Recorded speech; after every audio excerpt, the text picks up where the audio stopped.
দেখেন বয়স যে শুধু একটা সংখ্যা সেটা প্রমাণ করছে এই লোকটা। এই লোকটা ৭৯ বছর বয়সে ক্যারিয়ার শুরু করছে। লোকটার নাম ওয়াং দেসুন। চীনের মানুষজন ইন্টারনেটে অনেকে তাকে ওয়ার্ল্ড হটেস্ট গ্র্যান্ডপা বলেও ডাকে। নামটা একটু ক্রেঞ্জ লাগলেও লোকটার স্টোরি কিন্তু আসলে ডেঞ্জারাস। কারণ আমরা নর্মালি লাইফটা এমনভাবে ট্রিট করি যেন 25 পার হলেই জীবনের অর্ধেক শেষ হয়ে গেছে, এরপর মনে হয় কি আর শিখবো, আর পসিবল না।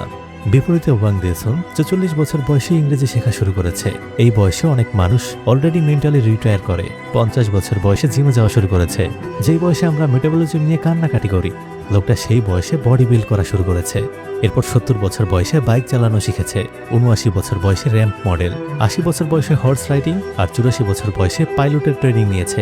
সবচেয়ে ইন্টারেস্টিং বিষয় হলো লোকটা কোনো বিলিনিয়ার ফ্যামিলি থেকে আসে নাই। ইয়াং বয়সেও যে তার জীবন অনেক ভালো কেটেছে বিষয়টা এমনও না।